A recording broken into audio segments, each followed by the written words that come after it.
Alrighty, here we are again at All Prophecy Fulfilled, where we are looking at the last days and trying to define the last days biblically. That is through the eyes of the prophets, really. So last lesson, we opened up Zechariah. And I tell you what, within the very first 2 chapters of Zechariah, that's all we covered, we clearly saw Messiah and the last days. So, I mean, right off the bat, I think it became really clear, just like all the other prophets, always and even within the historical context, the immediate historical situation of that time, what was going on during their day, the last days, it just always seems to come into view of the prophet. So as I continued in Zechariah, a couple things really popped out, grabbed my attention, so I thought I would cover those today. And actually, it grabbed my attention last lesson because we were in chapter 2, and I covered this verse 11. Here's what verse 11 says. It says, "Many nations shall be joined to the Lord in that day, and they shall become my people." Now remember, this is the last days passage.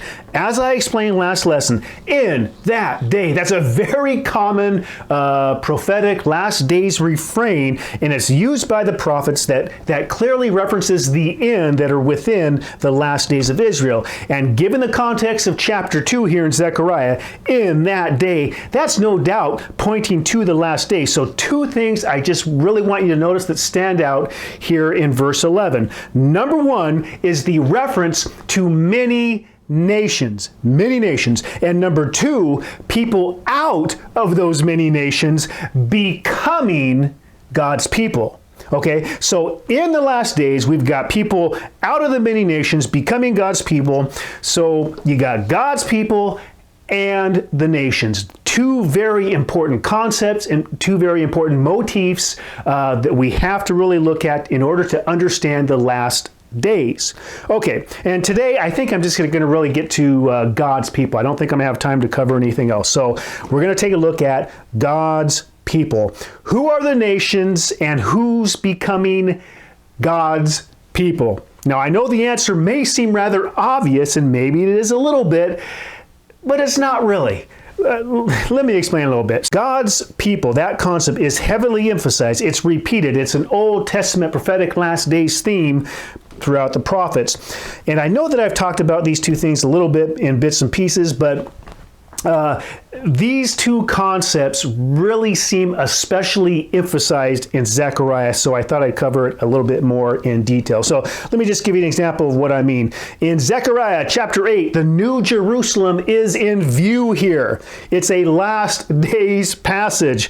8, 7 and 8. "Thus says the Lord of hosts, behold, I will save my people from the land of the east, from the land of the west. I will bring them back, and they shall dwell in the midst of Jerusalem. They shall be my people, and I will be their God in truth and righteousness." How about 9:16? "God will save them in that day as the flock of his people." How about 13:9? "I will bring 1/3 through fire, will refine them as silver is refined, and test them as gold is tested." Sounds like they're going through a tribulation, a little pressure here. Oh wait, we see that in the New Testament. I know, we'll get to that. "They will call on my name, I will answer them, I will say, this is my people, and each one will say, the Lord is my God." So in order to understand the concept, I think we really have to step back a little bit and look at the big picture and kind of see that there's really a couple different ways to define God's people, at least according to the prophet. Let me explain that a little bit. How about definition number 1 for you? God's people are those in covenant with God. Now, we know that God created a people for himself with Israel at Sinai. We know that. But it's my belief that the Mosaic law, what was going on there, that was an addition. That was added to an already existing covenant or covenant line going back to the original covenant and the original creation in Genesis with Adam. Do you see that? Adam, Romans 5:20, Galatians 3:19, the law was added. So the covenant of Moses really wasn't the first covenant. It was added to the existing covenant that originated back with Adam. So Adam really was Israel's first father who sinned against the original covenant. That would be Isaiah chapter 43, verse 27. And I believe it is exactly that first covenant that produced a very specific covenant line through which the Messiah would come. You got Adam, you got Seth, you got Noah, Abraham, down to Jacob, and he produced the 12 tribes of Israel and eventually Christ. You see that? It's a very specific covenant line. And I think it was this specific covenant line that we know that the Mosaic law was added to with the 12 tribes of Israel. Okay? But we got to keep this in mind, and this is important, and we're going to talk about this when we get to the nations. This one particular very special line, that was given the oracles of God, that was given the Mosaic law. They were just one line within the many ancestral lines originating from Adam. Okay, so moving forward, those in the Mosaic covenant, they were kind of moving that covenant forward. Thus, they were God's people. They were his old covenant people, Israel. So the truth is, those of Israel descent, those from the 12 tribes, ethnic Israel, they were God's people. The other nations that I would say were in Adam, they were not participating in the covenant, even though that covenant originated way up top there with Adam. So the problem is so many people stop right there and they draw a line and they insert that definition of God's people into everything. They kind of stand their ground, they fold their arms, and, they dig their heels in, and they stubbornly assert that ethnic Israel, through the Mosaic covenant, it always was, and it always will be God's people. And doggone it, if the Bible says he's going to bring them back into the land of Israel, well, he's going to do it. But I think that's just ignoring the big story. It's ignoring the rest of the story, what we see play out in the prophets and the New Testament. And I think that's refusing to recognize how Scripture develops themes and motifs, and it kind of morphs concepts through the story, like the concept of God's people. And that's what I'm getting at here. So the truth is, God's old covenant people, you know what they were? Oh, you're not going to like this. They were a means to an end. In the end, there would emerge a new covenant people, right? Out of the old covenant people, but it was going to take some time for this to develop through redemptive history. So I would say that the type had to run its course till the antitype emerged. The prophets, really, they were living in shadowland within that typological kingdom, I guess, God's people, God's old covenant Israel. They were living in shadowland. They were dealing with their particular audience, their particular historical situation of their day. All the while, they really were prophesying about a future God's people, a future God's people that would come out of the dark shadowland of Moses and into the light of Messiah. Now, how much of that they understood, I have no clue. So again, when I define God's people as those in covenant, right, it gets confusing because we have two covenants in view. So we have to understand, and this is important, how one covenant ended and another covenant began. And some of you know that I'm kind of talking about what some people call the transition period between covenants. I like to call it the transformation period. In the New Testament, you got one covenant vanishing away, you got another covenant being introduced, so you kind of have this overlap, and that's just the way it is. So let me give you definition number 2. God's people defined as those of faith.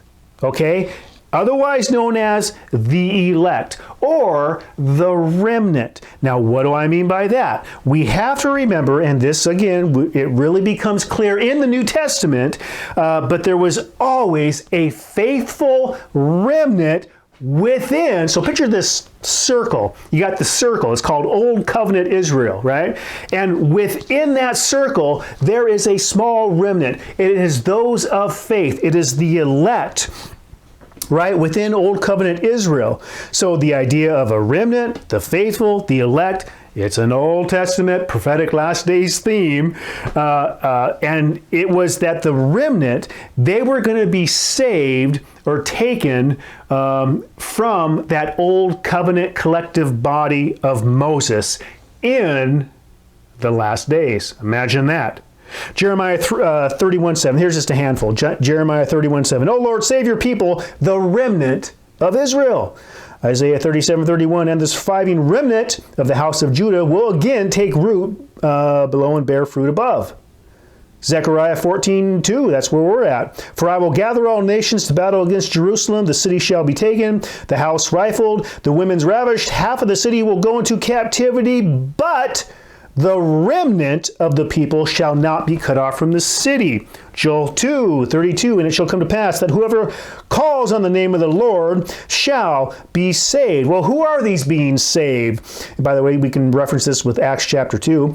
For in Mount Zion and in Jerusalem there shall be deliverance, as the Lord has said, among the remnant who calls whom the Lord calls. How about Romans 9:27? Paul, quoting from Isaiah, says, Isaiah also cries out concerning Israel. Okay, there's Israel. Though the number of the children of Israel be as sand as the sea, the remnant will be saved. The remnant. Not all Old Covenant ethnic Jews are going to be saved or were saved back then from the impending destruction coming. No. It was a remnant out of Israel. So by the time the New Testament rolls around, there was a remnant of faith within God's Old Covenant people, Israel, and they were grabbing onto Christ. They were entering into the new covenant that he was offering. So as difficult as this may be to swallow, there were two covenants coexisting for a time, right? And that was in the last days of Israel, and we see that in our New Testament. So, and it was, I would say, it was their last days because it was the last days of the covenant. If you have a last days of a covenant, you're going to have the last days of a covenant people, Israel. It was their last days. So in those days, and this is what people kind of kick against, in those days, in the New Testament, you have essentially, really, two peoples of God coexisting. And I know that sounds weird. Those within Old Covenant Israel, his Old Covenant people who basically rejected him. And then you have those within Old Covenant Israel, his Old Covenant people of faith, the remnant, the elect, who really just accepted or grabbed onto him, and they were coming out of his Old Covenant people, okay, to become his New Covenant people. Revelation 18:4. Then I heard a voice from heaven saying, "Come out of her, my people. Come out of her, my people." Well, come out of who? Come out of her. Come out of apostate Judaism. Come out of that Mosaic covenant. Stop clinging to that which doesn't save or give life or bring immortality. Get out of that and come into Messiah. Come into the life of Christ, okay? Don't take part in her sins. They had an ongoing transgression against God from the very beginning, and that was going to come to an end. That's Daniel chapter 9. Get out of my people and become my people. That's kind of what he's saying. So after the judgment on Israel, yeah, she was destroyed. That covenant vanished away, and the only God's people remained, and there's only one left, right, were those of faith. Those who'd come out of God's people to become God's people, those in Christ. So when Paul said, all Israel will be saved, what's that? Romans 11:26. I think a lot of people they just ignore what the Bible says elsewhere, and they mistakenly think that all ethnic Jews would inherit the kingdom of God, or that they will, by virtue of bloodline. And that's just silly. Not without faith. Not without faith in Messiah, more specifically. But Paul also said, Romans 9, 6 and 7, he said, "For they are not all Israel who are of Israel." Okay? Nor are they children, because they are the seed of Abraham. You see, there really was such a thing as a true Jew, if you will, and I use that in quotes. I don't think that's in the Bible. Something close, though. Or how about this? An Israelite indeed. Does that sound familiar? John chapter 2, remember when Jesus, he was coming up to Nathanael. Nathanael was under a tree, and he said, "Behold, an Israelite indeed, in whom there is no deceit," or no guile. Think about that. He said, hey, here's a true Jew right here, Nathanael. Okay? And look, he wasn't talking about his bloodlines. Okay? He qualifies that. In whom there is no deceit. Okay? How about when Paul defines a true Jew in God's eye? How does he put it? Well, he said he is not a Jew who is one outwardly, but he's a Jew who is one inwardly. I'm paraphrasing. That's Romans chapter 2, 28 and following. So these were attributes that God would accept in order to be included or to become his people. And the truth is, that was only a remnant who would become his people. So quick history lesson here. Israel splits into the southern kingdom and into the northern kingdom, okay? Both really are still in covenant with God. But later on, because of their disobedience, you know what God does?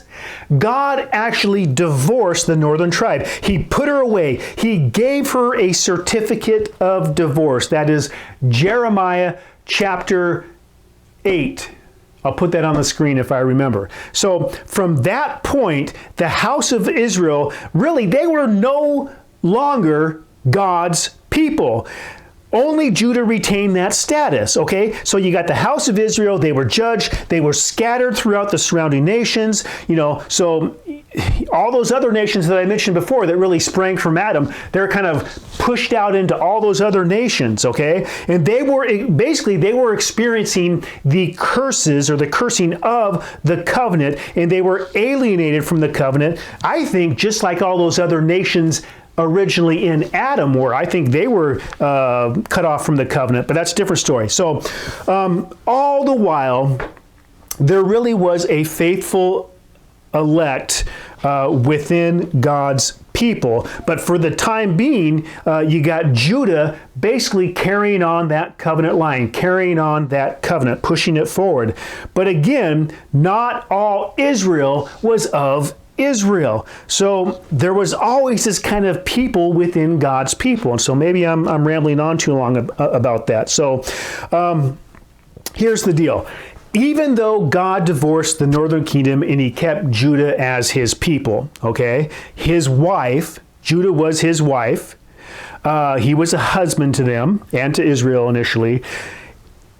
Catch this. Even that marriage to Judah, which remained, even that marriage was destined to come to an end. God was going to end that too. The marriage covenant was never intended to last because the covenant was never intended to last. Do you see that? The marriage covenant, the Mosaic law, it was a temporary covenant relationship. It had a last days and it had an end, and the end would come with or near when Messiah arrived. That's when the end arrived. That's when the last days came into fruition. So if God's marriage or his marriage covenant to old covenant Israel, if that would end, well, so would the Mosaic law, because the two were part and parcel with each other. You see how that works? And here's the question. Okay, so God was going to end the marriage with Judah. He was going to basically end his old covenant people, Israel. Well, what did he have planned after that? Right? Well, simple. He had a new marriage plan with a new bride, with a new covenant. The marriage to a new bride that's the story of the New Testament, folks. Really, that's what it is. This is what Paul and Peter's letters, really, this is what they were all about. This is what the Great Commission was all about. God was sending out another wedding proposal, an invitation through a new covenant for the purposes of taking a new bride and creating a new people. I mean, how many parables do we have about weddings and brides and bridegrooms and all that good stuff? I'm not even going there, but I think right off the top of your head, you're thinking, yeah, there is a lot of those, right? Okay, so the church, the bride, Messiah, the bridegroom. It's pretty simple. Those being called into Christ during this transformation period, they were betrothed to Christ. They were preparing for the wedding. And man, how many verses do we have about that in the New Testament? The church preparing herself, making herself pure like a chaste virgin, waiting for the wedding, the marriage supper, which would come at the coming of the Lord. Here's just a couple. There's a handful, but how about 2 Corinthians 11:2? This is Paul telling the Corinthians, I betroth you to one husband. Why? To present you as a pure virgin to Christ.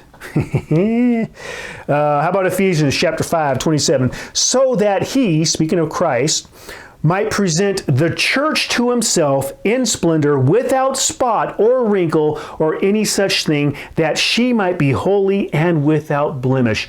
That was the point, because she, the bride, was preparing for the wedding. The wedding was around the corner. And look, I'm sorry if you feel left out, that you weren't invited. But the wedding took place.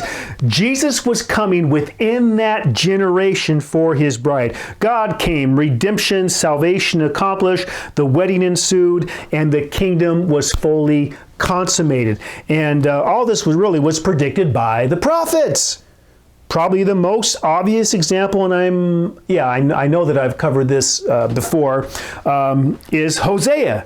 Remember, Hosea, or God, I think, Yahweh, he told Hosea to name his son Lo-Ami. Do you remember that? Hosea. Here we go. Hosea, chapter 1. Let me just read verses 8 through 10. Okay. So this is, he's talking to Hosea here. Now, when she weaned Lo-Ruhamah, she conceived and bore a son. Then God said, he's speaking to Hosea here, call his name Lo-Ami, for you are not my people, and I will not be your God. Yet the number of the children of Israel shall be as sand of the sea, which cannot be measured or numbered. And it shall come to pass in the place where it was said to them, you are not my people, there it shall be said to them, you are sons of the living God. Okay, now just a little bit later in chapter 2, we see a new covenant being made. Okay, a new covenant means a new wedding, and it becomes pretty obvious here as I read some of this. Let me start around verse 14. I'll cherry pick some of this.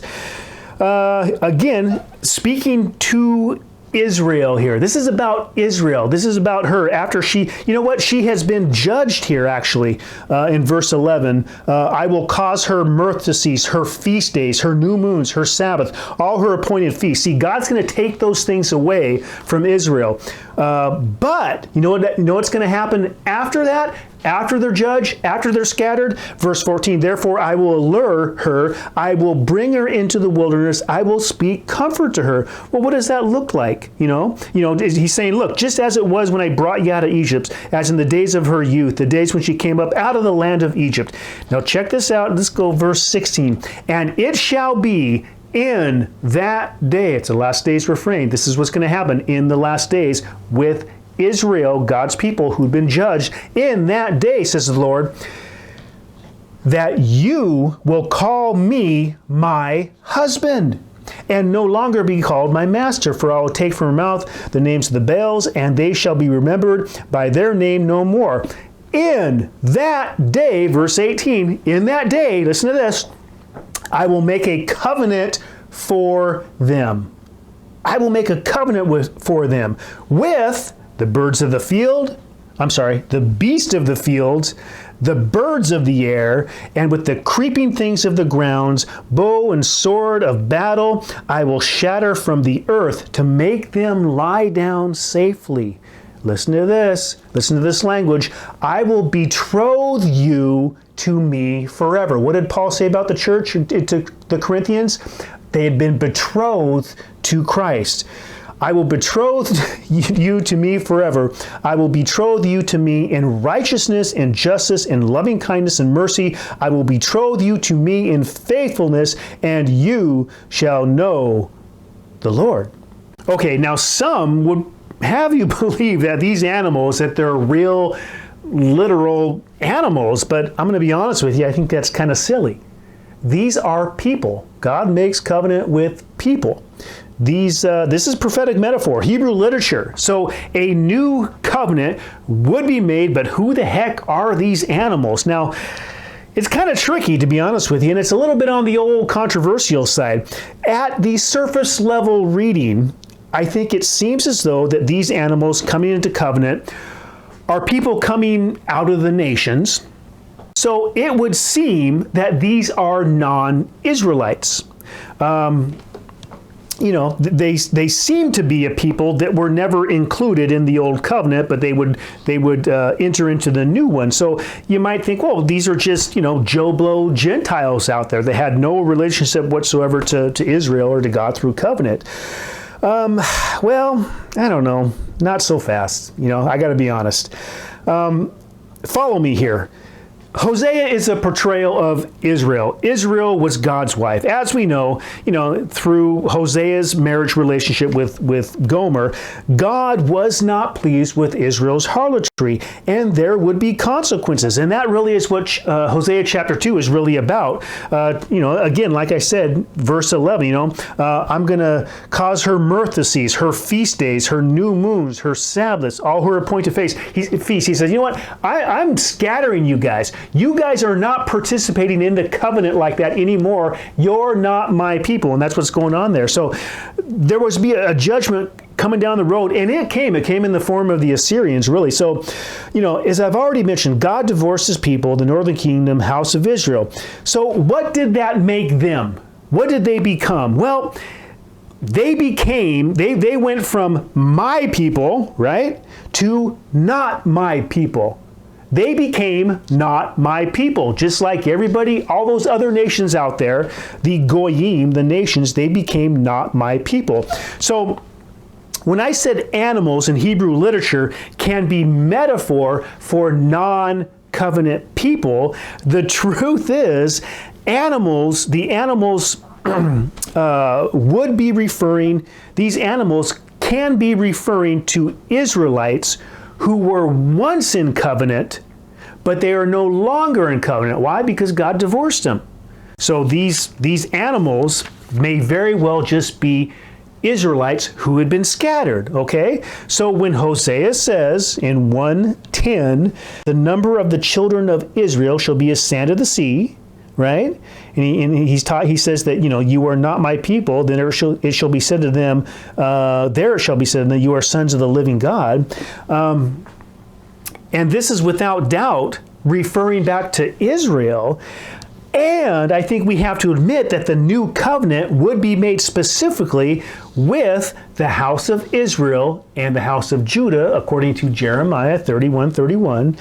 And when Paul quotes this passage right here in Hosea in Romans 9, and he quotes it to demonstrate how all Israel would be saved, and when Peter alludes to this as well, telling the dispersion, I think more than likely these scattered Israelites, that they were not a people, but are now a people. That's 1 Peter 2:10. Well, you know what?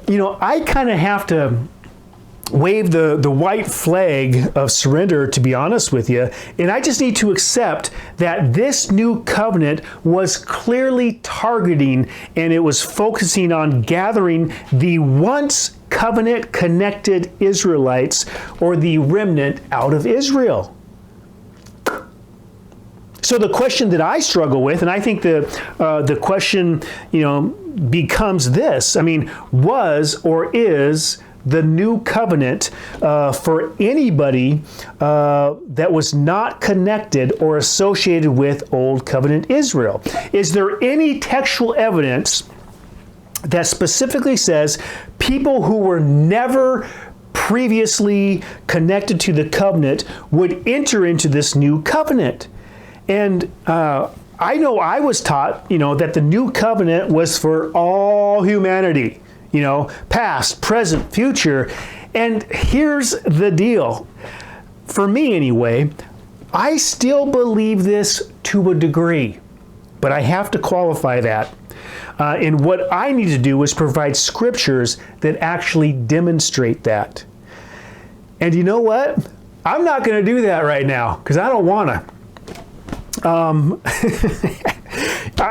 just going to kind of leave this right here, and I'm going to let it simmer until the next lesson where I'm going to deal with it then. Because really what I'm talking about now, what I've kind of started to get into here are the nations. The nations, okay? I've talked about God's people, and now we're getting into the nations. So the topic of God's people, it really, very easily, it migrates or flows into the topic of the nations because God's covenant people came out of the nations, and in the last days, as I've already discussed, many would be called out from the nations to become God's people. And that's what we're going to talk about next lesson. So I'm just going to cut it off right here because I don't want to give you too much to swallow at once. So we'll cover that next round. Okay, so I'm going to hash this out next week. I will get back to you later on that, see what I figure out and find out about the nations according to Zechariah and all the prophets and how the theme of the nations is fulfilled or comes into fruition in the last days. Okay, thanks for sticking with me on this. I do appreciate it, folks. And we'll see you next round. Take care. Adios.